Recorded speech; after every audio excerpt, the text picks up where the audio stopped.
Breaking news. అసలు ధర్మస్థలిలో ఏం జరిగింది, ప్రస్తుతం ఏం జరుగుతోంది?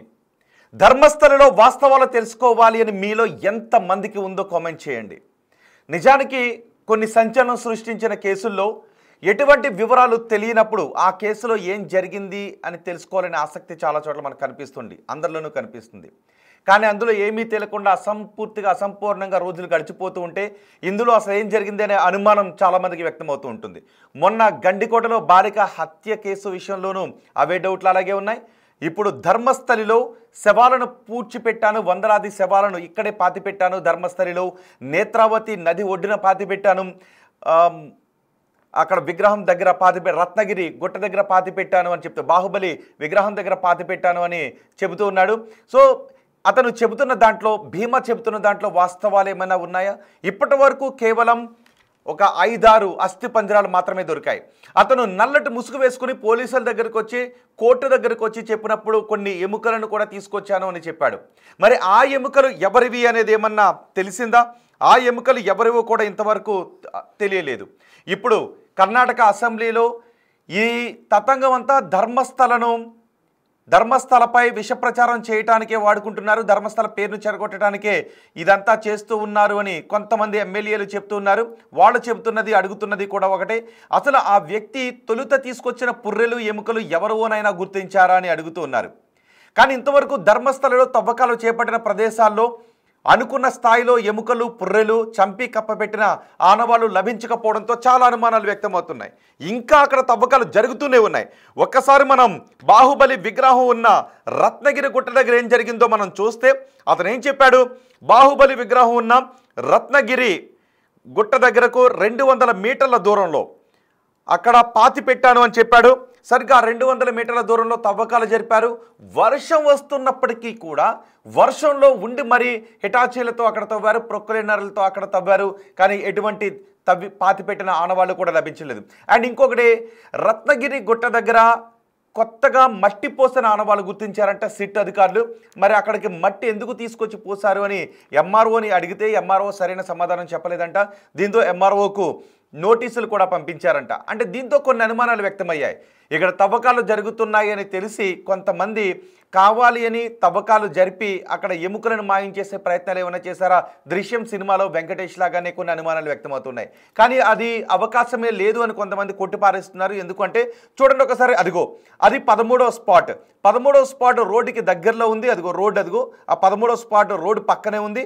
అక్కడ ఆ 13వ స్పాట్ ఉన్న చోట ఒక్క చోటే గడ్డి లేకుండా ఉంది, కానీ మిగిలిన ప్రదేశం అంతా కూడా గడ్డితో ఉంది. అదిగో 13వ స్పాట్లో. కానీ ఆ మధ్యలో కూడా గడ్డి మొలిచిన ఆనవాళ్ళు ఉన్నాయి. నిజానికి ఆ 13వ స్పాట్ చూస్తుంటే మీకు ఏమైనా అనిపిస్తుందా? ఒక్కసారి 13వ స్పాట్ వచ్చిన తర్వాత ఫ్రీజ్ చేయండి. అక్కడ పీసీఆర్ ఒక్కసారి అక్కడే ఫ్రీజ్ చేయండి.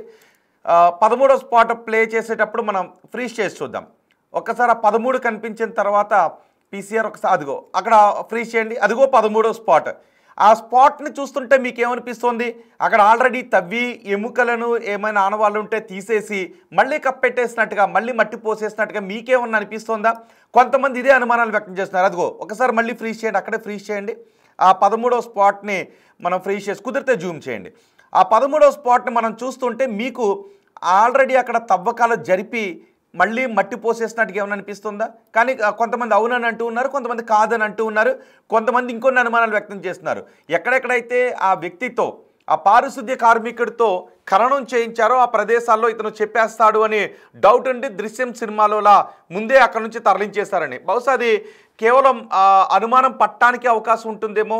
బహుశా అంతలా తవ్వి ఎముకలను తీసేయటానికి అది ఆచరణ సాధ్యం కాదు అని మరికొంతమంది అంటున్నారు. దృశ్యం సినిమాలు అలాగే చేస్తాడు కదా, ఒక చోట పాతి పెడతాడు, ఆ తర్వాత అక్కడ తీసుకొచ్చి ఒక దూడను పాతి పెడతాడు, ఆ తర్వాత పోలీస్ స్టేషన్ కట్టే చోట పాతి పెడతాడు, ఆ పోలీస్ స్టేషన్లో మళ్ళీ సెకండ్ పార్ట్లో పోలీస్ స్టేషన్ కింద కూడా దాన్ని తీసేసి మరెక్కడో పాతి పెట్టి ఖననం చేసేస్తాడు, దహనం చేసేస్తాడు. ఎన్ని ట్విస్టులు ఉంటాయి. మరి ధర్మస్థలి కేసులో కూడా అన్ని ట్విస్టులు ఉన్నాయా? నిజానికి ఇప్పుడు ఏమంటున్నారు అంటే, నేత్రావతి నది ఒడ్డున పాతి పెట్టారు కాబట్టి అక్కడ వరదలు ఎక్కువగా వస్తాయి కాబట్టి కొట్టుకుని వెళ్ళిపోయాయి అని. కానీ 13వ స్పాట్ మాత్రం నేత్రావతి నది ఒడ్డున లేదు, అది ఒక రోడ్డు పక్కన ఉంది. అక్కడ వరదలు వచ్చి కొట్టుకుని వెళ్ళిపోవడానికి అవకాశం లేదు. మరి ఎముకలు, అస్థిపంజరాలు, పుర్రెలు ఎందుకు దొరకడం లేదు? ఆ పారిశుద్ధ్య కార్మికుడు అబద్ధం చెబుతూ ఉన్నాడా? అతను ఏదేదో ఊహించుకుని అబద్ధాలు చెప్తున్నాడా? లేదు ఒక 1994 నుంచి 2014 వరకు ఈ తతంగం నడిచింది. ఆ తర్వాత 10 ఏళ్ళు గడిచిపోయింది కాబట్టి ఈ 10 ఏళ్లలో ఎముకలు కూడా భూమిలో కలిసిపోయాయా? ఏం జరిగి ఉంటుంది? సిట్ అధికారులు మాత్రం అతను చెప్పిన దాన్ని పాటిస్తూ, అతను చెప్పిన దాన్ని వింటూ, అతను ఎక్కడెక్కడైతే చూపించాడో అక్కడక్కడ తవ్వుతూ ఉన్నారు. ఇప్పుడు సిట్ అధికారులు మళ్ళీ అతన్ని అడిగారు, నువ్వు ఏదైనా ఊహించుకుంటూ ఉన్నావా లేదా నిజంగానే జరిగిందా? మరి నువ్వు చెప్పిన చోట తవ్వకాలు జరిగితే ఎందుకు దొరకలేదు అని సిట్ అధికారులు అంటే, నాకు బాగా గుర్తుంది, నేను ఇక్కడే పాతి పెట్టాను, ఇక్కడే ఆ ఎముకలకు సంబంధించిన అవశేషాలు ఉండాలి అని. మరి రాడార్ను తీసుకొచ్చి అక్కడ తవ్వకాలు జరపాలని అనుకున్నారు. రాడార్ను కూడా తీసుకొచ్చినట్టుగా తెలుస్తుంది, కానీ వాటిని ఉపయోగించలేదు అని అంటున్నారు. చూడండి ఒకసారి, అక్కడ చిన్న చిన్న ప్రొక్లైనర్లు కూడా తీసుకొచ్చి తవ్వకాలు జరుపుతున్నారు. ఇదిగో ఈ 4వ బాక్స్లో చూడండి, అదే GPR, గ్రౌండ్ పెనట్రేటింగ్ రాడార్. దీన్ని తీసుకొని వచ్చి అక్కడ సెర్చ్ చేయటం చాలా ఖర్చుతో కూడుకున్న పని అంట. మరి ఖర్చుతో కూడుకున్న పని కాబట్టి రాడార్ని తీసుకుని రాకుండా మామూలుగానే తవ్వకాలు జరుపుతున్నారా? మామూలుగా సాంకేతిక పరిజ్ఞానాన్ని ఉపయోగించకుండా అతను చెప్పిన చోటల్లా తవ్వుకుంటూ వెళితే ఖర్చు అవుతుంది, టైం వేస్ట్ అవుతుంది.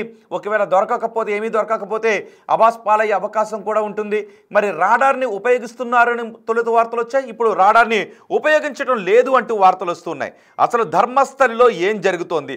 13వ స్పాట్లోనే చాలా బాడీస్ని పాతి పెట్టాను అని చెప్తున్నాడు. కానీ 13వ స్పాట్లో ఇప్పటి వరకు ఎంత లోతు తవ్వారో తెలుసా?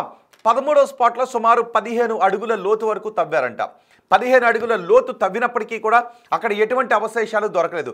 ఒక్క బాడీ కూడా 13వ స్పాట్లో దొరకలేదు.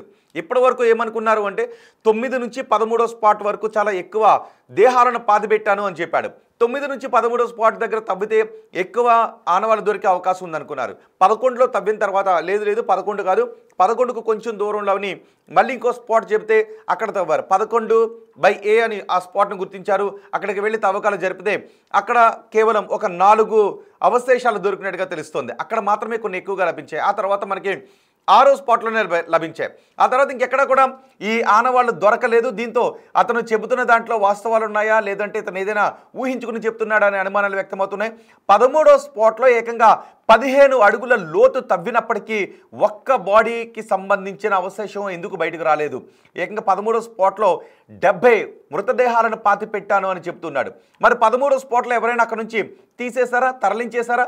13వ స్పాట్లో అతను ఒక్కరోజు పాతి పెట్టినవి కాదు, 1994 నుంచి 2014 వరకు ఆ మధ్యకాలంలో పాతిపెట్టినవే. కానీ అక్కడ ఎందుకు మిగిలిన ప్రదేశం అంతా గడ్డితో ఉంటే ఆ ఒక్క ప్రదేశం మాత్రం ఎందుకు గడ్డితో లేదు? ఈ లోపే ఎవరైనా అక్కడికి వచ్చి తవ్వకాలు జరిపి వాటిని అక్కడ నుంచి ఏమైనా మాయం చేశారా? అలాంటి అవకాశం ఉంటుందా? చూడండి, అదిగో అదే 13వ స్పాట్. అటువైపు ఇటువైపు అంతా కూడా గడ్డితో ఉంది, కానీ ఆ 13వ స్పాట్లోనే అక్కడ మాత్రమే గడ్డి లేదు. చూడండి, ఆ స్ట్రెచ్ అంతా కూడా గడ్డితో ఉంది. ఆ 13వ స్పాట్లో అక్కడ మాత్రం గడ్డి ఏమీ కనిపించట్లేదు. చిన్నగా అక్కడక్కడ గడ్డి ఉన్నట్టు మాత్రమే మనకు కనిపిస్తూ ఉంది. మరి కొంతమంది వ్యక్తం చేస్తున్నట్టుగా 13వ స్పాట్లో అంతకు ముందు ఎప్పుడైనా తవ్వి అక్కడ నుంచి ఎముకలు మాయం చేశారా? అలాంటి అంటే ఇతను వచ్చి చెప్పేస్తాడు కాబట్టి ముందే మాయం చేసేయాలని కొన్ని నెలల క్రితమో కొన్ని రోజుల క్రితమో ఎవరైనా అక్కడికి వచ్చి తవ్వటానికి అవకాశం ఉంటుందా? ఎందుకంటే అతను నేను అందరికీ చెప్పేస్తానని బెదిరించి రాలేదు. అకస్మాత్తుగా అతను న్యాయస్థానం ముందుకు, పోలీసుల ముందుకి వచ్చి నేను ఇక్కడ కొన్ని శవాలను పాతిపెట్టాను, చంపబడినటువంటి శవాలను, అకృత్యాలకు గురికాబడి చనిపోయిన వారి దేహాలను ఇక్కడే పాతిపెట్టాను అని అతను చెబుతూ ఉన్నాడు.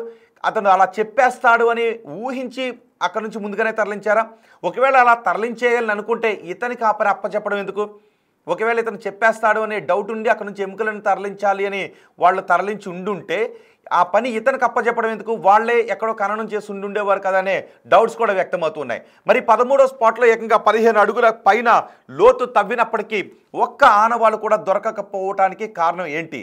ఇప్పటికే కర్ణాటక అసెంబ్లీలో కొంతమంది ఎమ్మెల్యేలు ప్రశ్నిస్తున్నారు, ఇదంతా ధర్మస్థలిని అబాస్ పాలు చేయటానికని, ధర్మస్థలిని అబాస్ పాలు చేయడానికి, ధర్మస్థలి పేరును చెరగొట్టడానికి అక్కడి కాంగ్రెస్ ప్రభుత్వం చేస్తున్నటువంటి కుట్ర అని కొంతమంది ఎమ్మెల్యేలు అంటూ ఉన్నారు.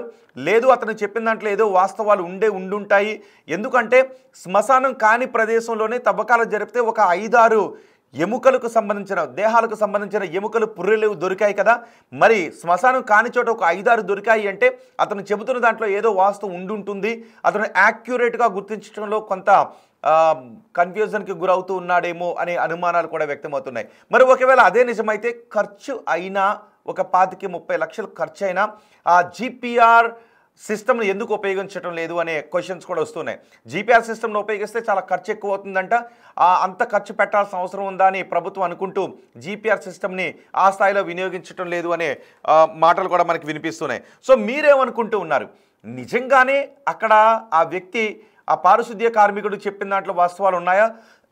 ఇన్ని రోజులు గడిచిపోయినా కూడా ఆ స్థాయిలో కనీసం ఒక 20-30 దేహాలకు సంబంధించిన ఎముకలు కూడా దొరకకపోవడంతో ఆ దొరికిన 6 ఏదైనా వరదలకు కొట్టుకొచ్చిన దేహాలను అక్కడ పాతిపెట్టి ఉంటే వాటికి సంబంధించిన ఎముకలు అయ్యుంటాయా? ఈ అనుమానాలు ఇప్పుడు వ్యక్తమవుతున్నాయి. సో మీరేమనుకుంటున్నారు? నిజంగా అక్కడ ఏదైనా జరిగిందా, లేదు ధర్మస్థలి ప్రతిష్టను దిగజార్చటానికి జరుగుతున్నటువంటి కుట్రని మీరు అనుకుంటూ ఉన్నారా? లేదు అతను పోలీసులకు ప్రజలకు చెప్పేస్తాడు, బయట మీడియాకు చెప్పేస్తాడు, ఇక్కడ ఇన్ని హననాలు జరిగాయి, ఇక్కడ చంపబడిన వారిని పాతిపెట్టాను అనే విషయాన్ని చెప్పేస్తాడు అని ముందే ఊహించి ఆ పాతిపెట్టిన చోట నుంచి ఆ ఎముకలు మాయం చేశారని మీరేమని అనుకుంటున్నారా? మీ అభిప్రాయాన్ని కామెంట్ బాక్స్లో తెలియచేయండి. మరి చూద్దాం ఇంకా తవ్వకాలు ఎన్ని రోజులు జరుపుతారు, తవ్వకాలు పూర్తయ్యే నాటికి ఎటువంటి విషయాలు వెలుగులోకి వస్తాయి, వాస్తవాలు ఏమన్నా వెలుగులోకి వస్తాయా, లేదు అంటే ఇతను ఏదో కట్టుకథ అల్లాడు, ఏదేదో ఊహించుకుని చెప్పాడు అని సిట్ అధికారులు నివేదికనిస్తారా? ఏం జరుగుతుందో చూద్దాం. సో మీరేమనుకుంటున్నారో మీ అభిప్రాయాన్ని కమెంట్ బాక్స్లో తెలియచేయండి.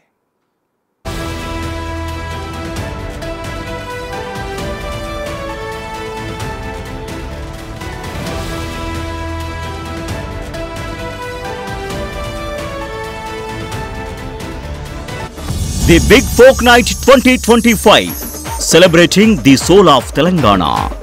ఆగస్టు 23 సాయంత్రం 6 గంటల నుండి ఎల్బీ స్టేడియంలో. టికెట్స్ బుకింగ్ కోసం ఎంట్రీవాలా యాప్ను డౌన్లోడ్ చేసుకోండి.